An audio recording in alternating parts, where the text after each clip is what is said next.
தென்காசி மாவட்டம் புளியங்குடி அருகே ஆபத்தான நிலையில் இருந்த மின்கம்பம் புதிய தலைமுறையின் செய்தி எதிரொலியால் உடனடியாக மாற்றப்பட்டது.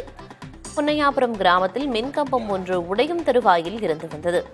இது தொடர்பாக புதிய தலைமுறையில் செய்தி வெளியான நிலையில் மின்சார வாரியத்தினர் செய்தி வெளியான 4 மணி நேரத்தில் புதிய மின்கம்பத்தை நட்டு மின்கம்பிகளையும் மாற்றினர்.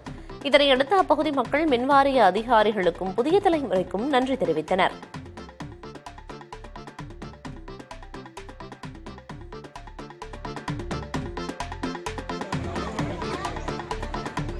தஞ்சை பெரிய கோயில் உண்டியலில் 48 லட்சம் ரூபாய் காணிக்கையாக பெறப்பட்டுள்ளது. பெரிய கோயில் உண்டியல்கள் காணிக்கை கடந்த மாதம் 7ஆம் தேதி எண்ணப்பட்ட நிலையில் ஆசார நவராத்திரி முடிவடைந்து மீண்டும் உண்டியல்கள் திறக்கப்பட்டு காணிக்கைகள் கணக்கிடப்பட்டன. இதில் கல்லூரி மாணவர்கள், மகளிர் சுய உதவிக் குழுவினர், கோயில் ஊழியர்கள் என 170 பேர் பணியில் ஈடுபட்டனர். பக்தர்கள் அளித்த காணிக்கையாக 48 லட்சம் ரூபாய் ரொக்கம், 8.9 கிராம் தங்கம், 93,500 கிராம் வெள்ளி, 438 வெளிநாட்டு கரன்சிகள் பெறப்பட்டன.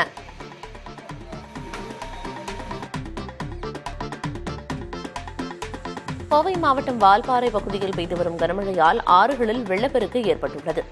வால்பாறை மற்றும் சுற்றுவட்டார எஸ்டேட் பகுதிகளில் கனமழை பெய்து வருவதால் பொதுமக்களின் இயல்பு வாழ்க்கை பாதிக்கப்பட்டுள்ளது. கனமழையால் நடுவரையாறு மற்றும் கூழாங்கல் ஆற்றில் வெள்ளப்பெருக்கு ஏற்பட்டுள்ளது.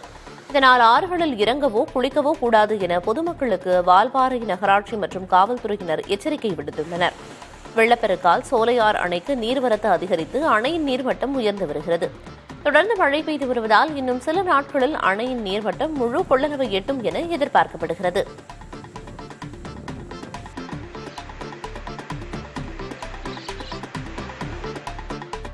ஈரோடு மாவட்ட பேருந்து நிலையத்தில் அதிக ஒலி மாசு ஏற்படுத்திய அரசு மற்றும் தனியார் பேருந்துகளின் ஹாரன்கள் பறிமுதல் செய்யப்பட்டு அபராதம் விதிக்கப்பட்டது. பேருந்து நிலையத்தில் வட்டார போக்குவரத்து அலுவலர் தலைமையிலான அதிகாரிகள் பேருந்துகளை ஆய்வு செய்தனர். ஒவ்வொரு பேருந்திலும் ஹாரன் இயக்கப்பட்டு ஒலியை அளவிடும் கருவி மூலம் அதிக டெசிபல் வரும் ஹாரன் பொருத்தப்பட்டிருந்த 2 அரசு பேருந்துகள் உட்பட 8 பேருந்துகளின் ஹாரன்கள் பறிமுதல் செய்யப்பட்டன. மேலும் ஒவ்வொரு பேருந்திற்கும் தலா 10,000 ரூபாய் அபராதமும் விதிக்கப்பட்டது.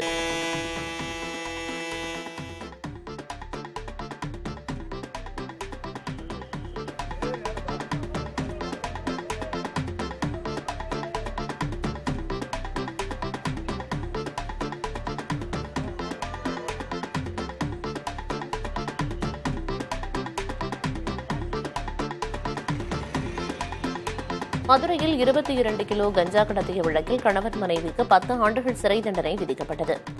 செக்கானூரணி பகுதியில் 22 கிலோ கஞ்சா வைத்திருந்ததாக உசிலம்பட்டி பகுதியைச் சேர்ந்த முருகன், அவரது மனைவி பசுபதி ஆகியோர் கைது செய்யப்பட்டனர். வழக்கை விசாரித்த மாவட்ட போதைப் பொருள் தடுப்பு சிறப்பு நீதிமன்றம் இருவருக்கும் 10 ஆண்டுகள் சிறை தண்டனை விதித்துள்ளது. 2022ஆம் ஆண்டு ஜூலை 16ஆம் தேதி கைதான அவர்களுக்கு சரியாக 2 ஆண்டுகள் கழித்து அதே நாளில் தண்டனை விதிக்கப்பட்டுள்ளது குறிப்பிடத்தக்கது. புதுச்சேரி மாநில காவல்துறையினருக்கும் காரைக்காலில் உள்ள தேசிய தொழில்நுட்ப கல்வி நிறுவனத்திற்கும் இடையே புரிந்துணர்வு ஒப்பந்தம் கையெழுத்தாகியுள்ளது.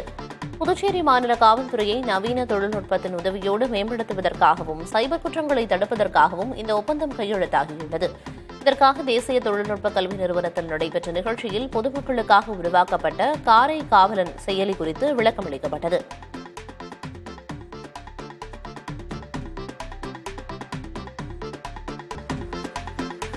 முல்லை பெரியாறு அணையிலிருந்து தமிழகத்திற்கான நீர் திறப்பு அதிகரித்துள்ளதால் லோயர் கேம்பில் மின் உற்பத்தி படிப்படியாக அதிகரிக்க தொடங்கியுள்ளது.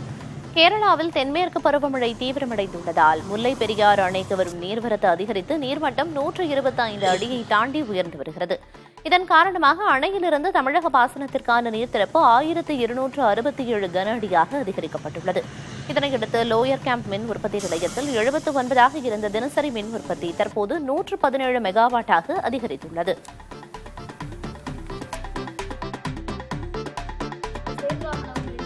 கிருஷ்ணகிரி மாவட்டம் ஹோசூரில் நடைபெற்று வரும் புத்தக திருவிழாவில் பள்ளி மாணவர்களின் விழிப்புணர்வு நாடகம் காண்போரை வெகுவாக கவர்ந்தது. தமிழ்நாடு அறிவியல் இயக்கம் மற்றும் மாவட்ட நிர்வாகம் சார்பில் 13வது ஆண்டாக புத்தக திருவிழா நடைபெற்று வருகிறது. இதில் பல்வேறு தலைப்புகளில் ஆயிரக்கணக்கான புத்தகங்கள் வைக்கப்பட்டுள்ளன. ஏராளமானோர் கலந்து கொண்டு புத்தகங்களை ஆர்வமுடன் வாங்கிச் சென்றனர்.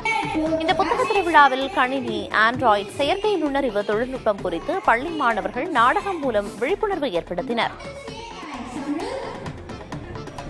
Technology. Who creates AI? Villupuram மாவட்டம் திருவெண்ணைநல்லூர் அருகே ஆக்கிரமிப்புகளை அகற்றக் கோரி கிராம மக்கள் கோரிக்கை வைத்துள்ளனர். புதுப்பாளையம் கிராமத்தில் 200க்கும் மேற்பட்ட மக்கள் வசித்து வருகின்றனர். இங்குள்ள தெருக்களை ஆக்கிரமித்து படிக்கட்டுகள் மற்றும் கழிப்பறைகள் கட்டியுள்ளதால் வாகன ஓட்டிகள் சிரமமடைந்து வருகின்றனர். இந்த ஆக்கிரமிப்புகளை அகற்றக் கோரி மாவட்ட நிர்வாகத்திடம் கிராம மக்கள் கோரிக்கை மனு அளித்துள்ளனர்.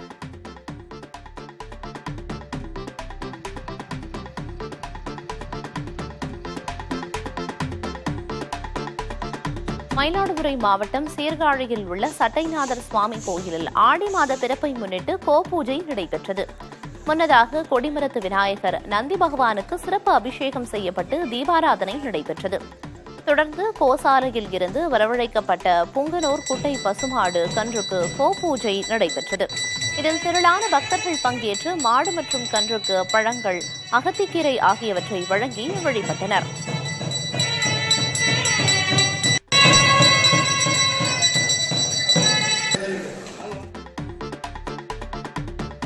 சென்னை ஆவடி அருகே கட்டடப் பணியின் போது பெண் தொழிலாளி மாடியில் இருந்து தவறி விழுந்து உயிரிழந்தார்.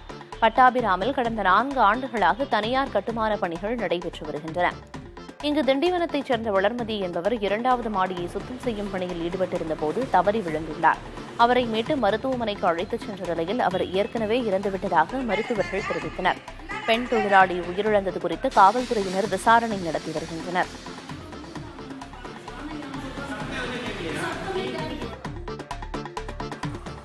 நெல்லை மாவட்டம் காரையார் அணை பகுதியில் வீசிய பலத்த சூறை காற்றால் வேரோடு சாய்ந்த ஆலமரத்தை ஊழியர்கள் வெட்டி அகற்றி சாலையை சீரமைத்தனர்.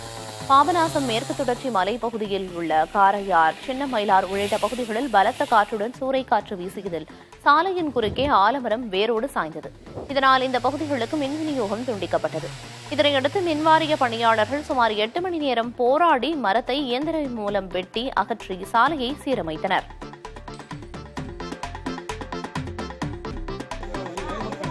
தென்காசி மாவட்டம் புளியங்குடி அருகே ஆபத்தான நிலையில் இருந்த மின்கம்பம் புதிய தலைமுறையின் செய்தி எதிரொலியால் உடனடியாக மாற்றப்பட்டது. பனையாபுரம் கிராமத்தில் மின்கம்பம் ஒன்று உடையும் தருவாயில் இருந்து வந்தது. இது தொடர்பாக புதிய தலைமுறையில் செய்தி வெளியாகியிருந்த நிலையில் மின்சார வாரியத்தினர் செய்தி வெளியான 4 மணி நேரத்தில் புதிய மின்கம்பத்தை நட்டி மின்கம்பங்களை மாற்றினர். இதையடுத்து அப்பகுதி மக்கள் மின்வாரிய அதிகாரிகளுக்கும் புதிய தலைமுறைக்கும் நன்றி தெரிவித்தனர்.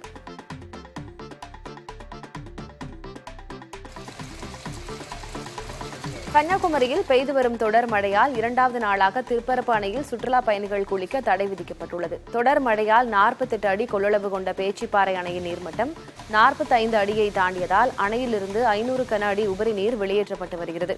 இதனால் கோதையார் மற்றும் தாமிரபரணி ஆற்றில் தண்ணீர் பெருக்கெடுத்து ஓடுவதால் திருப்பரப்பு அருவியில் தண்ணீர் ஆர்ப்பரித்து கொட்டி வருகிறது. பாதுகாப்பு கருதி திருப்பரப்பு அருவியில் குளிக்க தடை விதிக்கப்பட்டுள்ளது.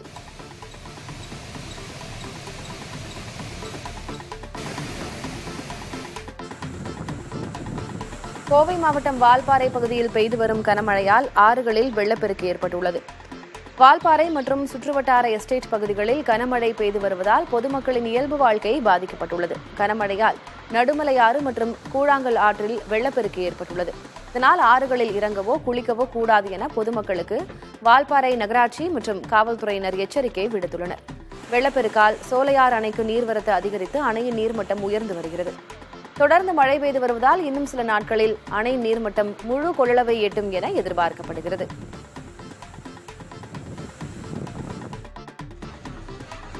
செங்கல்பட்டு ரயில் நிலையத்தில் உரிய ஆவணங்களின்றி கொண்டு செல்லப்பட்ட சுமார் 9.5 லட்சம் ரூபாய் மற்றும் வெள்ளிப் பொருட்கள் பறிமுதல் செய்யப்பட்டன. விழுப்புரத்திலிருந்து சென்னை நோக்கி வந்த விரைவு ரயிலில் ரயில்வே காவல்துறையினர் சோதனையில் ஈடுபட்டனர். அப்போது சந்தேகத்திற்குரிய நபரை பிடித்து விசாரணை செய்ததில் உரிய ஆவணங்கள் இல்லாமல் பணம் மற்றும் 3 கிலோ வெள்ளிப் பொருட்களை வைத்திருந்தது தெரியவந்தது. விசாரணையில் சவுகார்பேட்டையைச் சேர்ந்த பப்புதாஸ் வைஷ்ணவ் என்பவர் தங்க நகைகளை விற்பனை செய்து வருவதாக கூறியுள்ளார். இருப்பினும் உரிய ஆவணங்கள் இல்லாததால் பண வெள்ளிப் பொருட்கள் பறிமுதல் செய்து சென்னை வருமான வரித்துறை அதிகாரிகளிடம் ஒப்படைத்தனர்.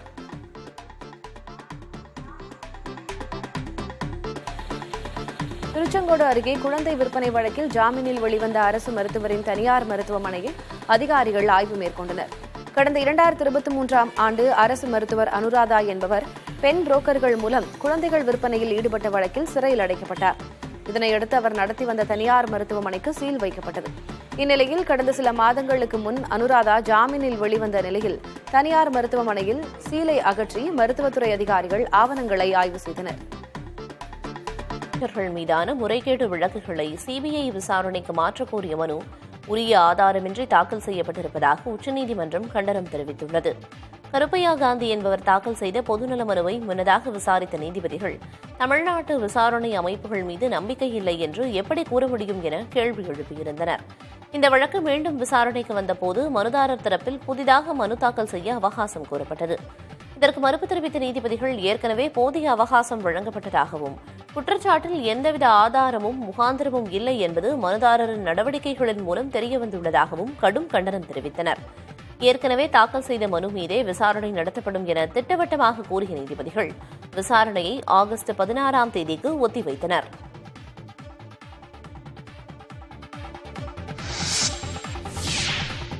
இலங்கை அதிபர் பதவிக்கான தேர்தல் தேதி இம்மாத இறுதிக்குள் அறிவிக்கப்படும் என தெரிவிக்கப்பட்டுள்ளது. இலங்கை தேர்தல் ஆணையக்குழு தலைவர் RMAL ரத்நாயக்க பேசுகையில் இலங்கையில் அதிபர் பதவிக்கான தேர்தலை நடத்துவதில் எந்த தடையும் இல்லை எனவும் செப்டம்பர் 17ஆம் தேதிக்கு பிறகு தேர்தலை நடத்த திட்டமிட்டிருப்பதாகவும் கூறினார். தேர்தலில் வாக்களிப்பதற்கு இம்முறை 1,71,40,000 வாக்காளர்கள் தகுதி பெற்றுள்ளதாக அவர் தெரிவித்தார். அதே சமயம் அதிபர் பதவிக்கான தேர்தல் நடைபெறும் சூழலில் சட்டவிரோத நியமனங்களை மேற்கொள்ள வேண்டாம் என மாகாண ஆளுநர்களுக்கு அறிவுறுத்தப்பட்டுள்ளதாக குறிப்பிட்டார். அதிபர் தேர்தலுக்கான ஆரம்பகட்ட பணிகள் நிறைவடைந்துள்ளதாகவும் தேர்தலை சுதந்திரமாகவும் நியாயமாகவும் நடத்த அனைவரும் ஒத்துழைப்பு வழங்க வேண்டும் என்றும் தேர்தல் ஆணையக்குழு தலைவர் கேட்டுக் கொண்டார்.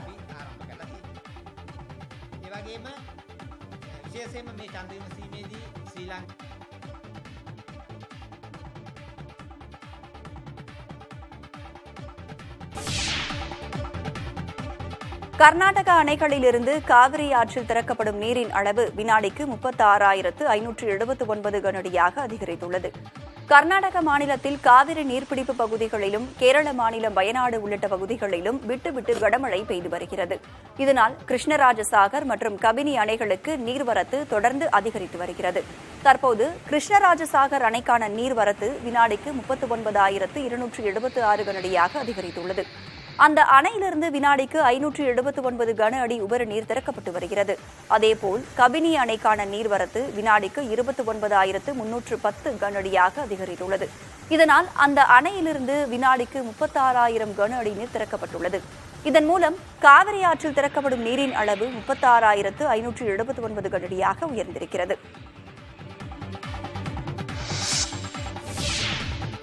ஒகேனக்கல் காவிரி ஆற்றில் நீர்வரத்து அதிகரிப்பால் பரிசல் இயக்க 2வது நாளாக தடை விதிக்கப்பட்டுள்ளது. காவிரி நீர்பிடிப்பு பகுதிகளில் பெய்யும் தொடர் கனமழை காரணமாக கர்நாடக அணைகளுக்கு நீர்வரத்து அதிகரித்துள்ளது.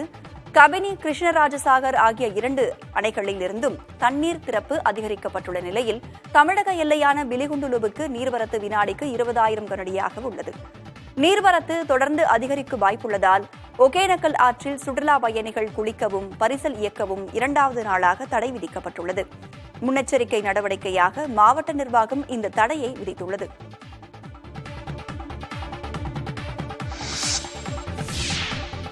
முல்லைப் பெரியாறு அணையின் நீர்மட்டம் ஒரே நாளில் 2 அடிக்கும் மேல் உயர்ந்துள்ளது.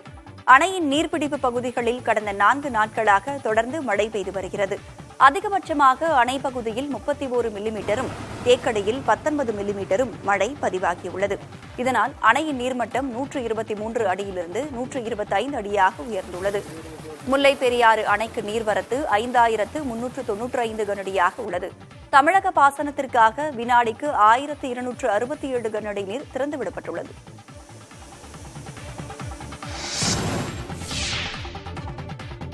ஈரோடு மாவட்டம் சத்தியமங்கலம் அருகே சாலையோரத்தில் நின்று செல்போனில் பேசிக் கொண்டிருந்த மருந்து விற்பனை பிரதிநிதியை காரில் கடத்திச் சென்று கத்தியை காட்டி மிரட்டி நகை, செல்போன், இருசக்கர வாகனத்தை பறித்துச் சென்ற 7 நபர்கள் கொண்ட கும்பலை தனிப்படை காவல்துறையினர் கைது செய்தனர்.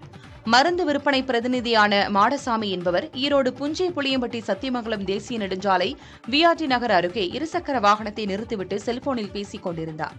அப்போது ஆம்னி காரில் வந்த 7 நபர்கள் கொண்ட கும்பல் மாடசாமியை ஆம்னி காரில் ஏற்றி கத்தியை காட்டி மிரட்டி அவரது இரு கைகளையும் கட்டி போட்டு அவர் அணிந்திருந்த 1 பவுன் செயின், அரை பவுன் மோதிரம் மற்றும் ஆண்ட்ராய்டு செல்போன் ஆகியவற்றை பறித்துக் கொண்டதாக அவர் தெரிவித்தார். உடலில் காயங்களுடன் தப்பி வந்து புஞ்சை புளியம்பட்டி காவல் நிலையத்தில் மாடசாமி கொள்ளைச் சம்பவம் குறித்து புகார் அளித்தார். வழக்கு பதிவு செய்த காவல்துறையினர் தனிப்படை அமைத்து கொள்ளையர்களை தேடி வந்தனர். புஞ்சை புளியம்பட்டியைச் சேர்ந்த பிரகாஷ் என்பவரை பிடித்து விசாரணை மேற்கொண்டு 7 நபர்கள் கொண்ட கும்பலை தனிப்படை காவல்துறையினர் கைது செய்தனர். மேலும் கொள்ளையடிக்கப்பட்ட 1.5 பவுன் தங்க நகை, செல்போன், இருசக்கர வாகனம் ஆகியவற்றை பறிமுதல் செய்தனர். புதுக்கோட்டையில் கொலை சம்பவம் நடப்பதற்கு முன்பே கொல்லப்பட்டவரின் உறவினர்கள் கொடுத்த புகார் மீது முறையான நடவடிக்கை எடுக்காததற்காக திருக்கோக்கர்ணம் சிறப்பு உதவி காவல் ஆய்வாளர் கார்த்திகேயன் பணியிடை நீக்கம் செய்யப்பட்டுள்ளார். பிரகாஷ் என்பவர் ஆக்கிரமிப்புகளை தட்டி கேட்டதற்காக கடந்த 8ஆம் தேதி அவரது உறவினர் ஒருவரால் வெட்டிக் கொல்லப்பட்டார். கொலையை செய்த பிரதீப் குமாருக்கும் கொலையான பிரகாஷுக்கும் பிரச்சினை இருப்பது குறித்து பிரகாஷின் உறவினர்கள் காவல் நிலையத்தில் கொலை நடப்பதற்கு முன்பே திருக்கோக்கர்ணம் காவல் நிலையத்தில் புகார் அளித்ததாக தெரிகிறது. பிரகாஷ் கொல்லப்பட்ட பிறகு போராட்டத்தில் ஈடுபட்ட அவரது உறவினர்கள் தங்களது புகார் மீது நடவடிக்கை எடுக்காததால் தான் பிரகாஷ் கொல்லப்பட்டதாக குற்றம் சாட்டினர். இந்த புகாரை விசாரணை செய்த மாவட்ட காவல் கண்காணிப்பாளர் வந்திதா பாண்டே உயிரிழந்த பிரகாஷின் உறவினர்களின் புகாரை பெற்றுக்கொண்டு நடவடிக்கை எடுக்காத திருக்கோக்கர்ணம் காவல் நிலைய சிறப்பு உதவி காவல் ஆய்வாளர் கார்த்திகேயனை பணியிடை நீக்கம் செய்து நடவடிக்கை மேற்கொண்டுள்ளார். சத்தியமங்கலம் ஆசனூர் அருகே யானை செல்லும் வழித்தடம் மறைக்கப்பட்டதால் சாலையில் உலவிய யானையை கண்டு வாகன ஓட்டிகள் அச்சமடைந்தனர். சத்தியமங்கலம் புலிகள் காப்பக ஆசனூர் வனப்பகுதியில் யானைகளின் நடமாட்டம் அதிக அளவில் காணப்படுகிறது. இதனால் சரக்கு வாகன ஓட்டிகள் 30 கிலோமீட்டர் வேகத்திற்கு குறைவாக இயக்க வேண்டும் என வனத்துறையினரால் அறிவுறுத்தப்பட்டுள்ளனர். இந்நிலையில் ஆசனூர் சாலையில் வனத்திலிருந்து வெளியேறிய ஒற்றை யானை சோதனைச் சாவடியை கடந்து சென்றபோது அதன் வழித்தடத்தில் தற்காலிக சுவர் அமைக்கப்பட்டதால் அதற்கு மேல் செல்ல முடியாமல் அங்கும் இங்கும் உலவியபடி இருந்த யானை மீண்டும் வந்த வழியிலேயே வனத்திற்குள் சென்றது.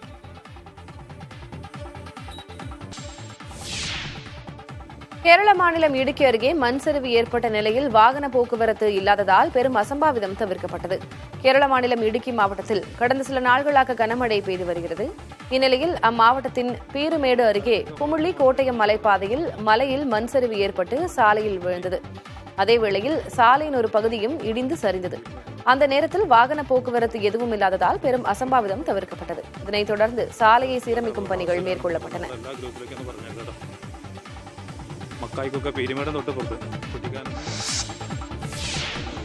நடிகை கௌதமி அளித்த நில மோசடி வழக்கில் கைதான அழகப்பன் காஞ்சிபுரம் அரசு தலைமை மருத்துவமனையில் அனுமதிக்கப்பட்டுள்ளார். தனக்கு சொந்தமான நிலத்தை மோசடி செய்து விற்றதாக நடிகை கௌதமி அழகப்பன் என்பவர் மீது காஞ்சிபுரம் காவல் கண்காணிப்பாளரிடம் புகார் அளித்திருந்தார்.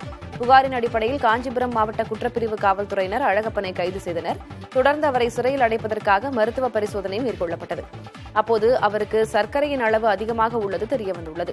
இதனால் அவர் காஞ்சிபுரம் அரசு தலைமை மருத்துவமனையில் காவல்துறையின் பாதுகாப்போடு சிகிச்சைக்காக அனுமதிக்கப்பட்டுள்ளார்.